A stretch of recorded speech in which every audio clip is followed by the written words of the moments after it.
दुनिया का पहला ग्लोबल यूनिवर्सिटी न अमेरिका में था न यूरोप में, बल्कि बिहार में था।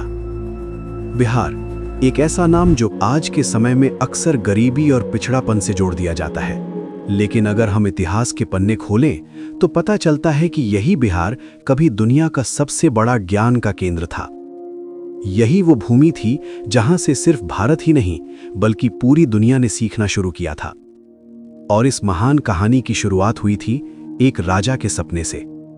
नमस्कार दोस्तों, मैं हूं प्रेम कुमार और आप देख रहे हैं द ट्रूथ लैब। ये कहानी है नालंदा विश्वविद्यालय की और उस राजा की जिन्होंने इसे जन्म दिया, कुमार गुप्त एक। 5वीं शताब्दी का भारत, जिसे आज गोल्डन एज कहा जाता है, उस समय गुप्त वंश अपनी शक्ति और समृद्धि के शिखर पर था। कला, विज्ञान, गणित और दर्शन अपने सबसे ऊंचे स्तर पर पहुंच चुके थे और इसी समय भारत पर शासन कर रहे थे कुमार गुप्त, एक ऐसे राजा जो सिर्फ युद्ध जीतने में नहीं बल्कि ज्ञान फैलाने में विश्वास रखते थे। कुमार गुप्त समझते थे कि किसी भी साम्राज्य की असली ताकत उसकी सेना नहीं होती बल्कि उसके लोगों का ज्ञान होता है। इसी सोच के साथ उन्होंने एक ऐसा सपना देखा जहां लोग सिर्फ पढ़ाई ना करें बल्कि सोचना सीखें, सवाल पूछना सीखें और दुनिया को समझना सीखें। इसी सपने को सच करने के लिए कुमार गुप्त ने बिहार की पवित्र भूमि को चुना। ये वही भूमि थी जहां पहले से ही ज्ञान और धर्म की गहरी परंपरा थी। यहीं पर भगवान बुद्ध ने अपने विचारों का प्रचार किया था और यही भूमि पहले से ही शांति और विद्या का प्रतीक बन चुकी थी। लगभग 450 ईस्वी के आसपास कुमार गुप्त के शासनकाल में नालंदा की नींव रखी गई। ये सिर्फ एक इमारत की शुरुआत नहीं थी बल्कि एक ऐसे युग की शुरुआत थी जहां ज्ञान सबसे बड़ा हथियार बनने वाला था। नालंदा यूनिवर्सिटी का अर्थ ही होता है ज्ञान देने वाला, और ये नाम बिल्कुल सही था क्योंकि यहां पर हर चीज का केंद्र ज्ञान ही था। कुमार गुप्त ने सिर्फ इसकी स्थापना ही नहीं की बल्कि इसके लिए भूमि, संरक्षण और सहायता भी दी। उन्होंने ये सुनिश्चित किया कि ये स्थान एक ऐसा माहौल बन सके जहां विद्यार्थी बिना किसी डर के सीख सकें, अपने विचार व्यक्त कर सकें और नए नए विचारों को जन्म दे सकें। शुरुआत में शायद नालंदा एक छोटा सा शिक्षा केंद्र रहा हो, लेकिन कुमार गुप्त की दृष्टि इतनी विशाल थी कि धीरे धीरे ये स्थान एक विश्वविद्यालय में बदल गया।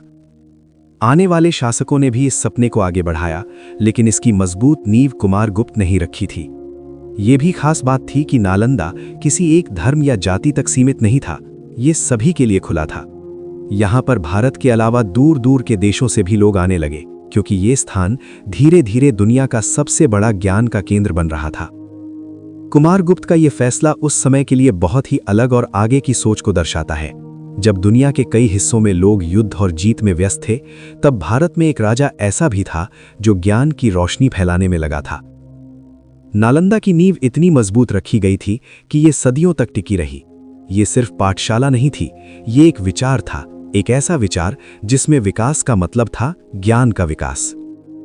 आज जब हम नालंदा के अवशेष देखते हैं तो शायद हमें सिर्फ पुरानी दीवारें नजर आती हैं, लेकिन अगर हम गहराई से सोचें तो ये दीवारें एक कहानी सुनाती हैं, एक ऐसे राजा की कहानी जिन्होंने सपना देखा था कि उनका देश ज्ञान के मामले में दुनिया से आगे हो, और वही सपना आज भी हमें प्रेरणा देता है। कुमार गुप्त ने जो बीज बोया था वो सिर्फ उस समय के लिए नहीं था, वो आने वाली पीढ़ियों के लिए था। उन्होंने ये साबित कर दिया कि अगर नींव मजबूत हो तो उस पर बना हर इमारत सदियों तक टिक सकता है। इसलिए जब भी आप नालंदा का नाम सुनो तो सिर्फ एक यूनिवर्सिटी के रूप में मत देखो, इसे एक सपने के रूप में देखो, एक ऐसे सपने के रूप में देखो जिसे कुमार गुप्त ने देखा था और बिहार की धरती पर उसे सच बना दिया था। और यही सच है कि नालंदा की नींव सिर्फ पत्थरों से नहीं बनी थी बल्कि एक राजा के विजन से बनी थी। अगर आपको ऐसे ही सच और फैक्ट्स पर बेस्ड वीडियोस पसंद हैं तो चैनल द ट्रूथ लैब को सब्सक्राइब जरूर करें, क्योंकि यहाँ हम सिर्फ कहानी नहीं, उसके पीछे का सच दिखाते हैं।